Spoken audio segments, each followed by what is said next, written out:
Hey friends, Mark Holmes here with Mike Lynn. and as always, thank you guys for watching, commenting, and subscribing, and knowing that I need to get my hair cut. It's just a little too wild. I'm beginning to look like a werewolf.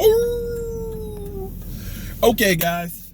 I'm actually done working. I've dropped off Frankie. We're coming down the tail end of that bedroom, basement job, okay? And we're dissecting the Dallas Cowboys season, okay? We got to figure out what went right, what went wrong, what needs to be improved, who needs to stay, and who needs to go. And apparently, Cole Beasley, Mr. Hot Sauce himself, was talking today about targets. And if you read between the lines, okay, like sometimes some of you guys, you need to read between these lines, okay? Cole Beasley was saying that, he seemed to have been kind of an afterthought in the offense, that, he was kind of the forgotten man, except in the 2-minute drill. What does that say to you, Mike? What it says to me is, as far as game planning, Cole Beasley was in the doghouse of Scott Linehan's, because we've heard about Scott Linehan having his favorite guys, his clique. And I know one of Michael's favorite guys out there, Rico, was always in the doghouse except for blocking. But what that says is that maybe Cole Beasley, who was talking, basically hinting that he was gone after the season, seeming to want to come back. But if you take the 2-minute drill, you know what's different in the 2-minute drill? The 2-minute drill is basically going on the quarterback what he sees. They're still talking his ear, but it's not like we're calling this play, this set, this motion in the huddle. This is, we're down here right now lining up, and the quarterback is in real time making the calls and the reads. The 2-minute drill is Dak Prescott running that offense, which you look at when our offense has been going boom, boom, boom, boom, boom, straight butter. When you got to have it, when it's the game on the line, Dak Prescott 15 times in his career has had game-winning drives. That ain't Scott Linehan. That is a shot by Cole Beasley at Scott Linehan, saying exactly what Bryce Butler said. This is a garbage-ass offense that basically they force the ball from upper management to certain guys. This is Des Bryant saying, listen, we ain't doing very much to be creative. This is Emmitt Smith saying, our offense is really predictable. So when you start dissecting this dead body of Scott Linehan, you realize that this was the dark ages for this offense. Make no mistake, Cole Beasley is a good player. He's a small guy, he's got sure hands and stuff, but you can see that he's been flustered all season. There's only so many balls to go around, and if the coach is deciding, I don't feel like using Cole Beasley for whatever reason, and I don't know why, because it's still, to me, tight end is a position where you need to be trying everybody to find out who's going to be the best guy. This is more proof that we were winning in spite of Scott Linehan and his offense and not because of it. Now, I don't know how this changes with Kellen Moore. Maybe Kellen Moore is still, even though we're still in basically the same offensive philosophy, that maybe that won't be quite as predictable and they'll start using guys. So it sounds like Cole Beasley wants to be here and definitely is throwing shade or shots fired at Scott Linehan. More shots. I mean, this is the body on the street, the guy is gone. You still pull out and pop a couple more in him. Pap, pap, pap, pap, pap. Pap, pap. Pap. So the players are happy as can be that Linehan is gone. Are you happy he's gone? I am, but I don't have any faith in him. Like I said, I have faith in anybody who's not Scott Linehan until Yeah, but proven Kelvin otherwise. Moore done nothing to help Dak Prescott get better. Okay, His mechanics went a little bit south because he didn't have a coach. but there's a difference between being a guy who teaches mechanics versus calling plays. Scott Linehan. I'd have to disagree with him. Kelvin Moore is a train wreck waiting to happen. You could say the same thing about Sean McVay. He came from the Redskins, which is underneath a garbage ass, underneath John Gruden. No. Kelvin Moore is trash. He is garbage. He done nothing. When has Cooper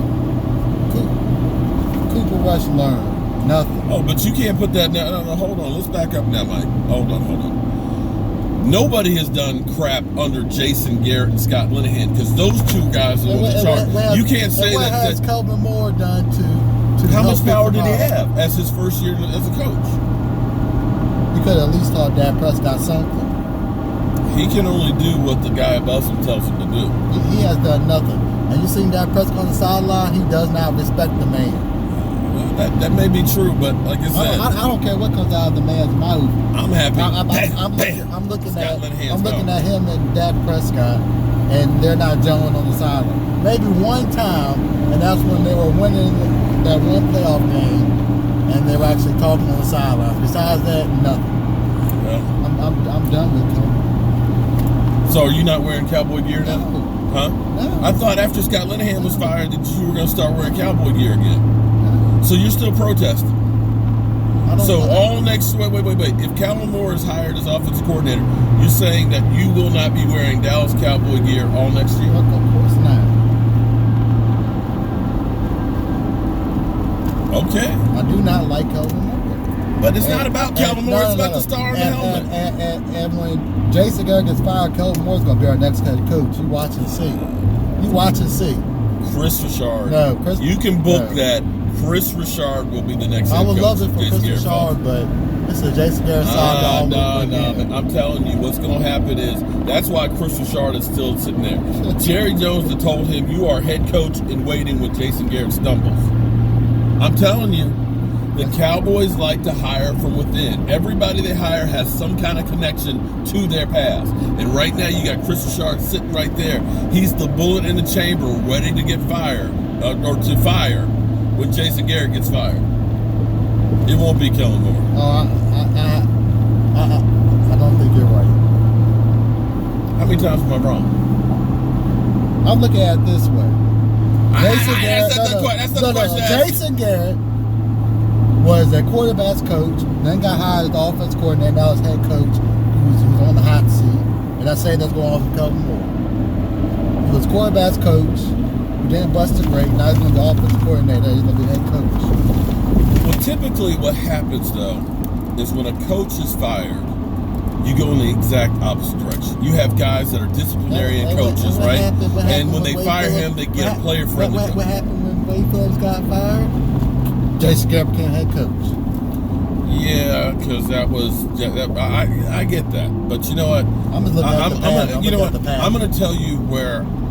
No, I'm going to wait on that one. I'm going to do some more research and talk. I'm going to put my ear to the train tracks, and I'm going to try and dial up because I've got something that I believe is happening. I'm just looking at the pattern that Jerry Jones said today that made me remind me of what somebody told me a while ago, and I need to research it some more. But I think there is a sense of urgency now in Dallas, and I think that's why we haven't been hearing about Jason Garrett's extension right now. I think that this is it for Jason Garrett. And if there's another possibility of somebody else, I think somebody else would be coming in immediately because they are, I think, looking at this as win right now or else. I can be wrong, but I'm telling you, we had heard before, all Jason Garrett had to do was, deep run the playoffs, he was going to get extension. We heard Ian Rappaport talk about that. But you don't hear anybody, in fact, Jerry kind of went on there and said it was all about timing today. about contract extensions. It's all about timing. And if you already set that Jason Garrett is your guy, you go ahead and get that thing out the way right now. So here you go, Jason. Way to go. We're proud of you, son. Here's the next 5-year contract. They're waiting on this thing. They ain't talking about it. So I'm telling you, there's my Cowboy sense is tingling. No, you'll get past the referees. This is like to screw us over every single game. That's something we got no control over, but we do have control over who we put out on the field and who coaches. Okay, that whole thing, man. I'm sorry, this officials, man. They're sorry this year. I've never seen so many game-changing bad calls. It's not this year. It's New England. It's not just New England. I mean, look at the Saints game. I said New England gets all the breaks in there at every Super Bowl. Yeah. At least the one. At least the I'm gonna tell you that unnecessary roughness call that they had. I still can't believe that one. That was. I mean, damn. He didn't even get a pinky on the man, and they called it. What the heck? You got a dog being drugged behind that car. Okay. All right. So we'll see. But Cole Beasley definitely is happy that Scott Linehan's gone. I'm curious how Dak. I would love to hear how Dak feels about it. I know Rico Gathers is happy because he would have been on top. He would have been cut this season if in other news, Sean Lee and Zeke Elliott, I think Connor Williams, some other ones were seen by TMZ at the crap tables in Vegas, and that's breaking news because Cowboy players are out gambling to get over the loss of the playoffs. TMZ, I see you guys are still keeping it sleazy as always, trying to get something, if anything, on Zeke Elliott, man. Y'all need to chill the hell out with that crap. All right, we done.